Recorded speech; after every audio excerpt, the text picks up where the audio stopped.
आज हम बात करने वाले हैं interpersonal therapy. Interpersonal therapy it means IPT. IPT के बारे में बात करने वाले हैं। बिल्कुल 5 मिनट में सारी बात बता दूंगी कि इंटरपर्सनल थेरेपी होती क्या, कैसे क्या होती है। देखो, इंटरपर्सनल रिलेशन का क्या मतलब होता है कि दो बंदों के बीच में जो रिलेशन होते हैं वो इंटरपर्सनल रिलेशन होते हैं। और इंटरपर्सनल वर्ड क्या होता है, ये जो हम जिसके साथ इंटरेक्ट कर रहे हैं, जैसे मेरी फैमिली के अंदर मेरी सासू माँ है, मेरे हस्बैंड है, मेरा देवर है, मेरा बेटा है, तो इनके साथ मैं इंटरेक्ट करती हूँ। मतलब इनके साथ हमारा एक कुछ भी बिहेव करते हैं, भी खाना खाते हैं और कुछ है, इंटरडिपेंडेंसी होता है, ये होता है इंटरपर्सनल वर्ड। तो इंटरपर्सनल थेरेपी में क्या होता है कि जो इंटरपर्सनल रिलेशन होते हैं ना, उनमें कोई ना कोई प्रॉब्लम होती है और उस प्रॉब्लम की वजह से डिप्रेशन में चला जाता है एक पर्टिकुलर पर्सन। और उस डिप्रेशन को ठीक करने के लिए जो थेरेपी दी जाती है वो होती है इंटरपर्सनल थेरेपी। इंटरपर्सनल थेरेपी हमेशा ही 100% केस में डिप्रेशन के लिए ही जो है ना काम करती है। और डिप्रेशन भी कौन सा, जो कि नॉन साइकोटिक होता है। साइकोटिक डिप्रेशन नहीं होना चाहिए। साइकोटिक डिप्रेशन क्या होता है,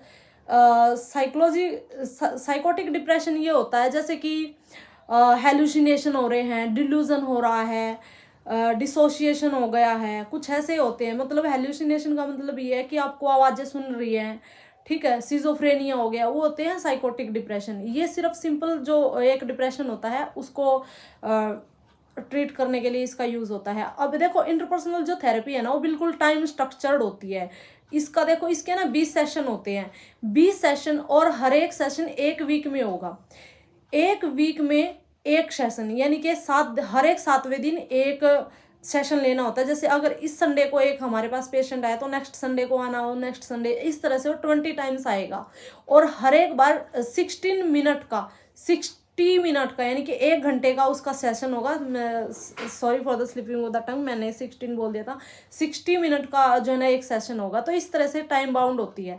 इसमें क्या माना जाता है, देखो आप ये इग्नू की बुक है, इसमें से भी थोड़ा रीड आउट कर सकते हैं, लेकिन मोटा मोटी मैं आपको बता देती हूँ। जिनके पास टाइम नहीं होता, कम टाइम में ज़्यादा पढ़ रहा हूँ, उनके लिए बता देती हूँ कि जो ये होती है ना, जो हमारी जरूरी नहीं होती, जो इंटरपर्सनल इवेंट होती है, इंटरपर्सनल इवेंट की वजह से हमें डिप्रेशन नहीं होता, लेकिन इंटरपर्सनल इवेंट में कोई ना कोई ऐसा कंपोनेंट होता है जिसकी वजह से हमें डिप्रेशन होता है। तो थेरेपी है मेन 4 प्रकार की इंटरपर्सनल इवेंट होती हैं। और उन इवेंट की वजह से जो हमें प्रॉब्लम होती है, उन 4 ही प्रकार की जो है ना इवेंट पे प्रॉब्लम पे फोकस करती है। एक होता है ग्रीफ। ग्रीफ होता है जैसे हमारा कोई लव्ड वन चला जाता है, हमारे ग्रैंड पेरेंट, ग्रैंड मदर, हमारे फादर मदर, कोई भी चला जाता है, हस्बैंड वाइफ, कोई भी एक्सपायर हो जाता है, तो होता है ग्रीफ। ग्रीफ का फेज होता है। दूसरा होता है रोल डिस्प्यूट। रोल डिस्प्यूट में क्या होता है कि जैसे मान लिया जाए, अब आपके घर में एक लेडीज है, उसको बेबी हो गया। बेबी होने के बाद वो बोलती है कि मतलब पहले भी उसका ऑलरेडी बहुत सारा काम था, कपड़े प्रेस करना, घर का सारा काम करना, और अब ये बोलती है कि मैंने किया, मतलब बच्चे की जिम्मेवारी सिर्फ मेरी है, तुम क्या कुछ नहीं करोगे। जैसे रूरल एरिया में क्या होता है कि सारा काम एक लेडीज ही करती है बच्चे का। इवन चाहे वो जॉब भी कर रही है, वो सारा घर का काम करके जाती है, जॉब पे जाती है, आते ही जो है ना फिर से अपना सारा घर का काम करते हैं, बच्चे को भी संभालते हैं। लेकिन वही अगर हस्बैंड जॉब कर रहा है तो वो सिर्फ जॉब ही करता है, आते ही अपने आराम से बैठता है, और खाना भी उसको बेड पे ही चाहिए होता है। तो ये होता है इसको बोला जाता है रोल डिस्प्यूट। रोल डिस्प्यूट की मतलब भूमिका, हमें अपनी जो भूमिका है, अपना रोल है, वो अच्छे से प्ले करना चाहिए। अगर वाइफ भी वर्किंग पे है, अगर हस्बैंड भी वर्किंग पे, लेकिन वाइफ उससे 3 गुना ज़्यादा काम कर रही है, तो डिप्रेशन का कारण बनता है। और इसका भी ट्रीटमेंट आईपीटी के थ्रू ही दिया जाता है। तीसरा आता है रोल ट्रांजिशन। रोल ट्रांजिशन का क्या मतलब होता है, हमारा जो रोल था वो ट्रांजिशन हो गया, मतलब एक फेज से दूसरे फेज में आ गया। जैसे पहले शादी से पहले हमारे जो काम होते हैं बिल्कुल नॉर्मल काम करती है एक लड़की, लेकिन जैसे ही रोल ट्रांजिशन हुआ, एक वो वाइफ की फॉर्म में आ गई, अब उसको सारा घर का काम करना पड़ता है, थोड़ा सा हेक्टिक शेड्यूल हो गया, उसको नहाने के लिए टाइम नहीं, खाने के लिए टाइम नहीं है। मतलब खाते खाते भी अगर एक लड़की खाना खा रही है तो उसको 20 बार उठना पड़ता है, कभी किसी को पानी देना, किसी के प्रेस देने, किसी का कुछ करना है, इसलिए वो सारा घर का काम फिनिश करके ही रोटी खाती है। और ऐसा तो चौथा आता है इंटरपर्सनल डेफिसिट। इंटरपर्सनल डेफिसिट के अंदर आता है कि हमें देखो, इंटरपर्सनल का मतलब है एक दूसरे की, डेफिसिट का मतलब होता है कमी, हमें एक दूसरे की कमी महसूस होती है। मान लिया जाए किसी एक लड़की का जो है ना डाइवोर्स हो गया है, या फिर उसके हस्बैंड एक्सपायर कर गए हैं, या फिर ऐसा कुछ भी है, मतलब एक दूसरे से अलग रह रहे हैं, तो होते हैं एक दूसरे की कमी महसूस होना, इंटरपर्सनल डेफिसिट। तो ये 4 तरह के पे फोकस करती है, ग्रीफ और रोल डिस्प्यूट, रोल ट्रांजिशन और मैंने ये बताया है इंटरपर्सनल डेफिसिट वाला। तो ये 4 चीज़ों पे ये मेन फोकस करती है। तो जो शुरुआत के मैंने आपको बताया था कि इसके टोटल 20 सेशन होते हैं, और शुरुआत के जो 3 सेशन होते हैं ना, उसमें तो सिर्फ ये ही असेस या आइडेंटिफाई किया जाता है कि किस इशू की वजह से इसको ये डिप्रेशन की प्रॉब्लम आई है, और वो इशू इन 4 तरह की प्रॉब्लम में से ही फाइंड आउट किया जाता है। ठीक है। और जो ये ट्रीटमेंट होता है, सिर्फ इसके 20 सेशन होते हैं, लेकिन इसका मतलब ये नहीं होता कि 20 सेशन के बाद इसको क्लोज कर दिया जाता है।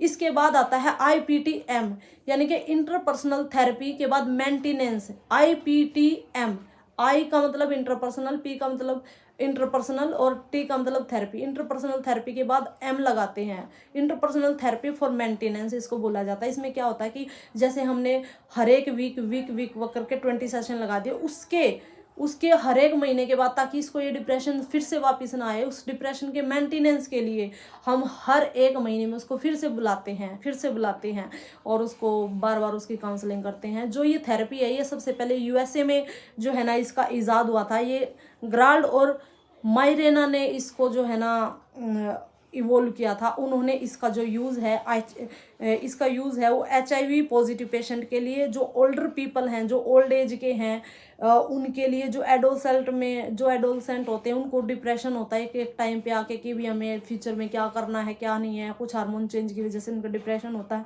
उनके लिए। और जो डिस्थीमिया के पेशेंट होते हैं, और बाइपोलर डिसऑर्डर जिन्हें होता है, या फिर बुलिमिया नर्वोसा का जो केसेस होते हैं, उनके लिए इसका जो है ना यूज़ किया था सबसे पहले। और सबसे पहले जो इन्होंने USA में, ये मैंने बताया था, गराल्ड और मायरेना ने जो इसका मतलब जो इवोल्व किया था, उन्होंने इसके सिर्फ 12 से 16 सेशन इन्होंने बताए थे, 12 से 16 सेशन बताए थे। लेकिन प्रेजेंट टाइम में उन्होंने जब ये इजाद किया था, उन्होंने बोला था कि 12 से 16 सेशन होने चाहिए एक हफ्ते के बाद, यानी कि वीकली होने चाहिए, और हर एक का टाइम होना चाहिए 50 मिनट। लेकिन प्रेजेंट में इसकी सिचुएशन क्या है कि इसमें 20 सेशन होते हैं, और हर एक सेशन में एक घंटे का सेशन होता है, वीकली होता है।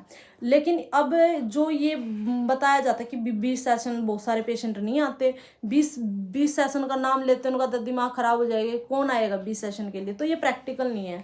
तो प्रैक्टिकल एक इसका छोटा फॉर्म है। इंटरपर्सनल थेरेपी एक बड़ी चीज़ है, इंटरपर्सनल काउंसलिंग एक छोटी चीज़ है। एक इंटरपर्सनल काउंसलिंग होती है, उसमें इसके सिर्फ 6 सेशन होते हैं, 6 ही बार एक पेशेंट को जो है ना बुलाया जाता है, और हर एक जो वीकली बुलाया जाता है इसमें भी। लेकिन हर एक जो टाइम होता है उसका 1 घंटे का भी नहीं होता, 50 मिनट का भी नहीं होता। इसमें सिर्फ 30 मिनट का सेशन होता है, और 6 बार बुलाया जाता है। इसको बोलते हैं, जो ये छोटा रूप है ना, जो 6 सेशन के लिए होता है और आधे घंटे के लिए इसकी काउंसलिंग की जाती है, इसको बोलते हैं IPC, इंटरपर्सनल काउंसलिंग। ये इंटरपर्सनल थेरेपी का ही छोटा रूप होता है, IPC।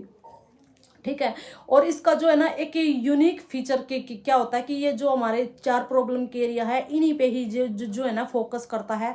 और इसकी एक और कैरेक्टरिस्टिक्स है, ये हेयर एंड नाउ फंक्शनिंग पे काम करता है।